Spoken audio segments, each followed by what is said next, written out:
Welcome to the Jali podcast. I'm your host, Melyssa Barrett. This podcast is for those who are interested in the conversation around equity, diversity, and inclusion. Each week, I'll be interviewing a guest who has something special to share or is actively part of building solutions in the space. Let's get started. Imani Kuumba has been a member of Omega Psi Phi fraternity, Incorporated, for over 35 years. Imani is currently a member of the Delta Iota Iota chapter in the Central Valley of California. Imani has held several leadership positions within the fraternity, from Basilius, president, to Keeper of Finance, treasurer. Imani currently holds the position of Keeper of Records and Seal, secretary. He was elected Omega Man of the Year in 2021 and 2022 by his chapter, and NorCal Omega Man of the Year in 2022 by the NorCal district. Imani has dedicated his life to the advancement and betterment of all Black people everywhere. Imani considers himself a Pan-Africanist. Imani holds a bachelor's degree in African American Studies from San Jose State University, and he's the sole proprietor of Unchain and Unchanged Movement. You can contact Imani at imani.kuumba at delta iota iota qs.org. That's IMANI dot KUUMBA at Delta, DELTA, IOTA, IOTA, QUES.org. Well, I am so excited to have Imani Kuumba with me today. You are such a friend, brother. I just so appreciate you. So I'm excited to have you here representing your fraternity. And so for Black History Month, one of the things I wanted to do is really just highlight these tremendous organizations, the Divine Nine, as they're called. And your fraternity, of course, is one of those. So I was hoping you could give us a little background on how the Omegas got started and maybe a little bit about what they're focused on. Thank you for having me. And I'm glad to be here. And yes, I consider you a friend as well.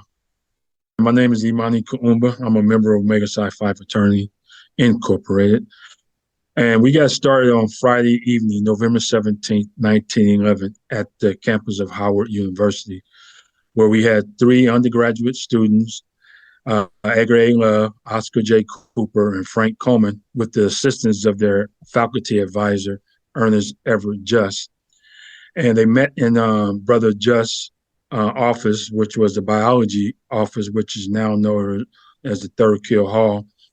And they came up with Omega Psi Phi. At that time, they came up with the 4 cardinal principles: manhood, scholarship, perseverance, and uplift, as well as the motto, friendship is essential to the soul.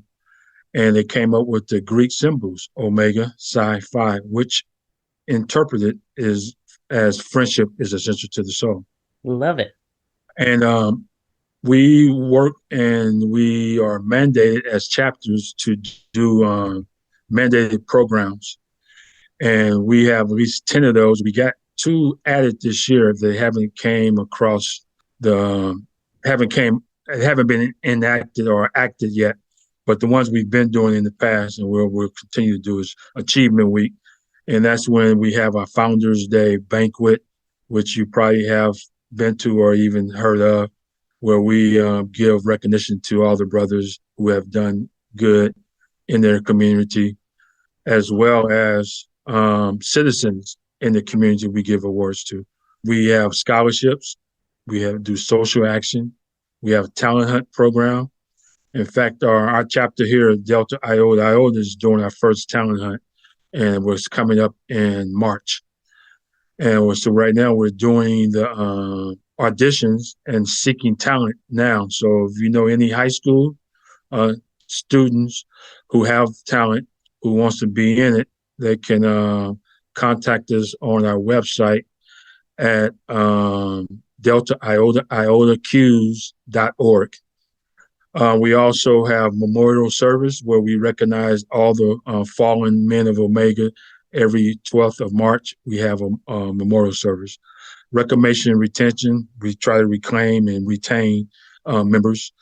College endowment fund, we give at least $50,000 a year to all the historically Black community and colleges. Health initiative, voter registration, education, and mobilization. And also we support the NAACP. We ask all members to be members of NAACP, as well as we mandate every chapter to be a life member. Love it. So we finally adhered to that this year and became a life member with the Stockton branch of the NAACP. Fantastic. I love it. I love it. So and you're probably one of the best people to answer this question, but when I think about the Divine Nine and, all of the organization that had to come about from really 1906 through 1963, with so many of those organizations being created. I mean, what's your opinion of what that has done for the African American community over the years? Now we're into 2023. I mean, yes, you talk about the foundation or the growth of the Black community. And most of the organizations started to allow us as a people to have something that's in common and we can do for ourselves and be about ourselves. And so with the Alphas, 1906 started with them. And I appreciate the Alphas and how they started in 1906 because they kept some Africanness to it, even though we're representing Greek organizations. And so I like part that they had the Sphinx, as well as some of the things that they do. So they kept that part of Africa kept us connected to it. But it's very important that, and one of the things that we realize as we see Black people, we tend to gather in cliques. We gather who we feel comfortable with around. And that's no problem. We started out in Africa as tribes, and we still have tribes in Africa. But the problem comes in when we think one tribe is better than another tribe, and we practice what we call, quote unquote, tribalism. So this organization didn't fit for me. So somebody said, you know what? I think we should have this organization that's kind of fits for me, and we will attract other people. And that's what our fraternity and sororities have done, to attract our people, to give them a space where they can feel comfortable with who they are, different from other African Americans, because we're not monolithic. We come in different shapes and sizes, different attitudes, different opinions, and all that stuff. So they helped that, even to the last one, Iotas in 1963, so far apart. Even they say, hey, I'm not feeling the other ones. I feel different, so let's do this. So it's all good, as long as we don't practice that divide and conquer that we've been taught to do. And I think it worked out for us. Yeah. Yeah. No, that's awesome. I think Omegas are certainly known for their stepping, along with many of the Divine Nine. Really, all of them have some form of step. I know you've done a lot of research on stepping, and I'm wondering if you can maybe give us a little bit of history when it comes to stepping and where it came from and kind of why it's so significant. Yes, I can do that. Let me start with saying that Omegas, we do have a distinctive way of stepping. In fact, we call it hopping. So we come from stepping to marching to hopping, and that's Omegas. Everyone else still step and march, and because we bring something different to the table. It used to be called marching, and then stepping became the new phrase for that. It comes out of Africa. In the 1900s, we can start with what they, of course, we know the drum and the rhythmic and the beat and the clapping, all that comes, and that's all stepping is. It was in 1739 where they had what they call a Stono Rebellion, which was in South Carolina. It was near what they call the Stono Riverbank. And we had about 20 enslaved Africans rebelling, going down the street drumming, gathering more enslaved Africans and starting a rebellion. Of course, with the drumming, it bring attention not to just the more enslaved Africans to join, but the colonists who was colonizing and enslaving us. So eventually they broke that up, killed most of them. And then as a takeoff to that, they outlawed drumming. You couldn't play the drum or own a drum. So with that, of course, with that creative genius, Africans started clapping on their bodies to create that rhythmic drum effect, uh, clapping their hands. And of course, every time you clapping and hitting yourself, you always find yourself taking a step here, taking a step there. So that was one of the things that we had that gave rise to stepping as we know it today. Then the other thing that was in history was they called this guy, it was Henry, and he was known as Master Juba. And it was a combination of African dancing and Irish jig. And the Irish came over here as indentured servants as we was enslaved. So they do a lot of dancing too. So it was a combination of the African dancing and Irish jig. And with that combination, this guy Juba, he mastered it. He did it better than anybody else did, even white Irish who tried to be competitive with him. So he gained the name Master Juba. So he actually was a precursor to tap dancing because the way he tapped and danced and stepped and all that. And he would do a little bit of that hopping we was talking about. So he would get up in the air and come down. And so that's what kind of separated him from that for the white Irish steppers or the jiggers. Also, which you probably seen and heard is in South Africa, we had the gumboot dancing. So that was 1888, where in South Africa, you had the migrant workers go into South Africa, work in the mines, and they would be in the stagnant water. So eventually, when you got water that's stagnant, it creates disease. And so they would get sick. So what the owners did of the mines, they bought the workers what they call gum boots, which come knee high. So they would put the knee high gum boots on, and then of course they wasn't able to communicate with each other, so they would create a communication with slapping on their boots. And of course they was chained at the time they was doing it as well. So they rattling the chain, slapping on their boots, of course doing a little humming. So they was communicate with each other, and that became a phenomenon. So it came out of the mines above ground, and now you have gumboot dancers in South Africa around the world as well. So there was three was the precursors to what we have modern day stepping, which the fraternities and sororities brought to existence in the 1900s in America. I love it. I love when you drop some knowledge on us, Imani. That's I think a lot of people, I've heard so many people, whether they're, Black or otherwise, they don't always know about the Divine Nine, but they definitely don't know about the history that comes when we start talking about why we do what we do. No, and also, let me add real quick, before the fraternity and sorority start stepping, of course, they would do singing and chanting. Mm-hmm. And then, of course, the fraternities would always be able to sing because they got some good voices, and they would serenade the women. Women would come around and watch them. Then eventually, if you just think about it, eventually then you start just circling, singing. And then before you know it, you walking, and that step becomes a stomp. Then you be like, okay, what I got here? I got something right here, okay. And then they probably looked into it themselves and found out, hey, okay, we can do more with this if we just do this and do that. And it's kind of like, but stepping didn't come right away. It was singing and chanting. to celebrate their new members, to boast about their fraternity or the sorority over the other fraternity and sororities. And it's all within fun as well. So let me say that too. And we all have fun doing that. Absolutely. Absolutely.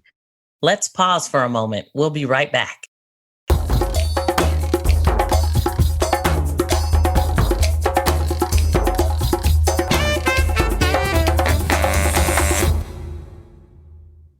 Thank you so much for giving us a little bit of background. So I do want to make sure that we give you some ample time to talk about some of I know you talked about the talent hunt. Are there other events that you all have coming up? Yes, Delta Iota chapter here in Central Valley, home of the diehard Qs, we call it. Where the warm arms of Omega stretches far and nigh, comforting the homeless, feeding the hungry, and mentoring the youth. So that's what we do here in the Central Valley, along with those 10 mandated programs that I mentioned earlier. So one of the things we got coming up is one of the things that I particularly came up with is what we call a Black love affair. And what I wanted to do with this, and my chapter agreed, that we want to get this off the ground is to bring our community together and show love. And when we talk about Black love, and essentially always simple is self-love. Simple as we can say is self-love. You can't love someone else if you don't love yourself. So we want to promote self-love, and we want to just highlight and call it Black love. We're not saying that we're against any other type of love, but we just want to highlight our love, Black love. So we having a dance and dinner on February 18th at the Hilton in Stockton. Starts at 6:30, and you can go to eventbrite.com, search Black Love Affair. You should be able to find it there, and hopefully we get a link in this to that. And the tickets are $65, and the proceeds goes to our scholarship. Once again, the things that we talked about earlier that we give out every year to high school students that's going to college. Fantastic. I love it. And it's for singles, couples, whoever wants to come join you. Oh, yes, single or couples. If you're single, invite more singles. If you're a couple, invite more couples, to have fun. We want to have most fun as possible. And part of what we're going to have along with that is the music. It's the music that bring us together. It's the music that keep us entertained or in engaging with each other. And so we're going to have some music. We have one of our famous DJs around here, DJ Dwayne. All right. So he's going to be in the house. And of course, he knows his music. He's going to look at what era you come from, what generation. He's going to play your song. You're going to be like, that's my song. And so we want to highlight some songs and also highlight our women in our lives, as well as you women highlight the men in your lives. Fantastic. I love it. I love it. A Black love affair. Yes. And I think you are encouraging African attire as well. Yes, I am. Thank you. This is a big part of it. We want to show our culture, and it is theme. African attire is not mandatory or required, but it's a suggestion. And if you don't have your all-out African skirt, dress that you want to wear or you thought you would be wearing, come in your best evening and accent it with a hair wrap, African print hair wrap, waist belt or a shawl. As well as the men could do a hat, bow tie, or a scarf over their suit if they don't have the African garb, African attire that they would like to have or think they need to have. But we are recommending African attire. And, with that, we see ourselves dressed up in a suit, tie, gown, and we know we look good. So just imagine how we're going to look with some African attire. Right? That's it. And we're taking pictures. And we're giving the pictures out. So we will be taking pictures and be able to give the pictures out.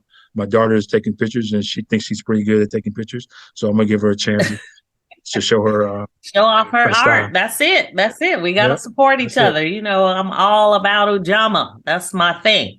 Yes.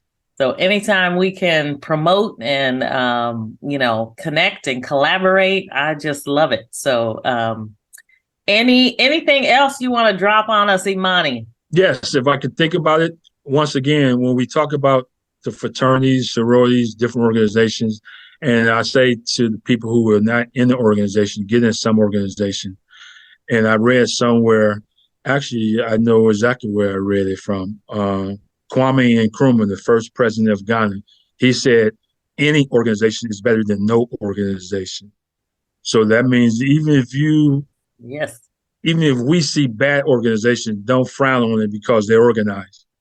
And all we got to do is lead them in the right direction. And it's easier to get started and get things done when you're organized. But if you're not organized, it's hard to get started. So get in some organization that's uplifting and making our people progress. Amen to that. I love it. Love it. All right. Well, I cannot thank you enough, Imani Kuumba, for joining us. I'm looking forward to a Black love affair. And, we're always encouraged to be able to give back to the community through scholarships. And I just so much appreciate your passion and drive in, leading the organization and your chapter out here. Because I know there are many Omegas, many out there. But I appreciate you taking the time to come and join me on the Jali podcast and talk a little bit about Omega Psi Phi. All right. Melyssa, I appreciate it. And I've enjoyed this. And it's going to inspire me to go to the meeting I have to go to now with the bros and have them, once I get the link, make sure they watch it. Absolutely.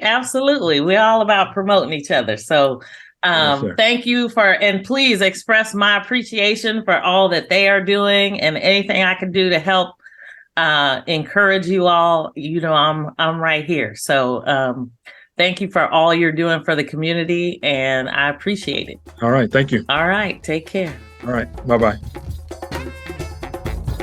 Thanks for joining me on the Jali podcast. Please subscribe so you won't miss an episode. See you next week.